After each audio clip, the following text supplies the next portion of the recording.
Hello everyone, as you just watched in this performance, I did it 4 times. The first 2 times it is what I call the Dribble Control, and the third and the fourth one it is the Waterfall Control. Now those 2 controls are quite similar, but each and every flourish will take its own video. So in this video I will explain the Waterfall Control, which is the third and the fourth performance. Is this one. Let me show you very quickly. The 8 of diamonds right in the middle, and it ends on top. Okay, now let me go ahead and explain the flourish first, then the control later. This is what you need to know as the waterfall flourish. You squeeze from top to bottom.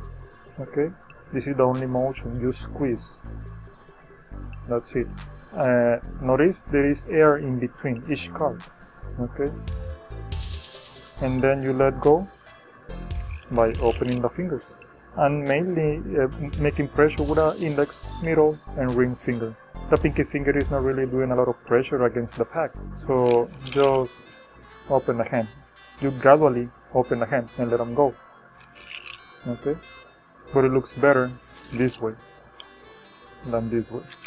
Okay, so you show the faces and let them go gradually. That's it. You squeeze and let them go.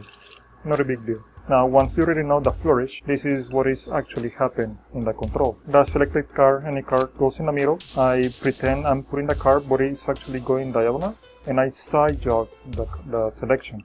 Okay, there are several ways you can side jog the card. As long as you have the pinky finger right below the selection, you can move it.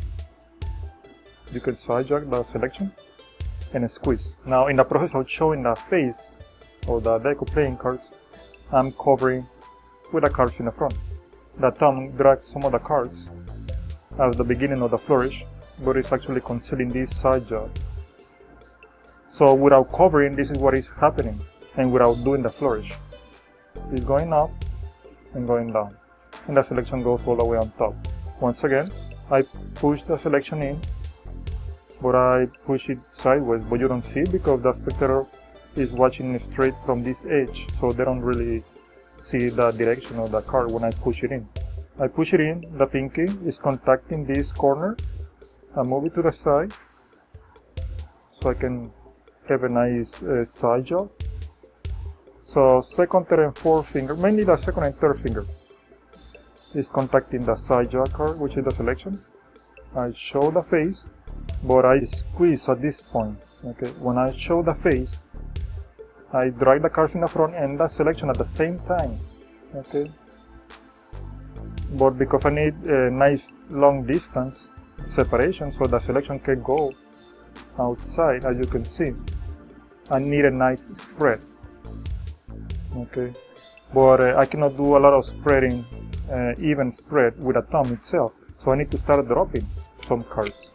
And when I start doing this waterfall flourish, I can start dropping some of the cards, but you need to have the selection completely out before the waterfall reaches the selection. Okay, so in other words, you can start doing right away the waterfall flourish only on the bottom half, whatever quantity of cards is before the selection. So you have to hurry up and take it out of the deck so you can move the selection to the top. Once again, without covering, going out and going up. The selection, once again, is going out and going out. Covering is exactly the same, going out and going out. Okay, I push the card in, the thumb is contacting the corner, the pinky the other corner, so I can move it to the side. There are so many other ways you can side jog the selection. Squeeze, let me show you from the back. I start doing the waterfall flourish, and when you start dropping the cards, they will push the selection and fall it out. Few tips: when I side jog the selection, I bring it out and bring it down towards me, so I don't flash this corner. This could be an easy corner for a spectator to see.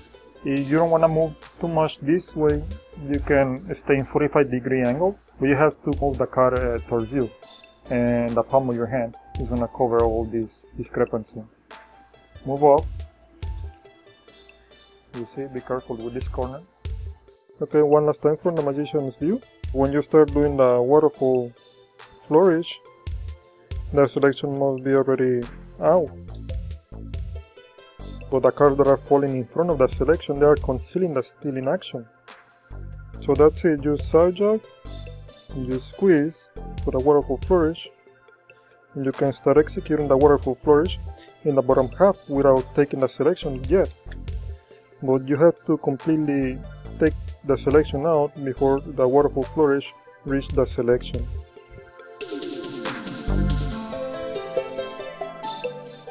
Okay, and that's it.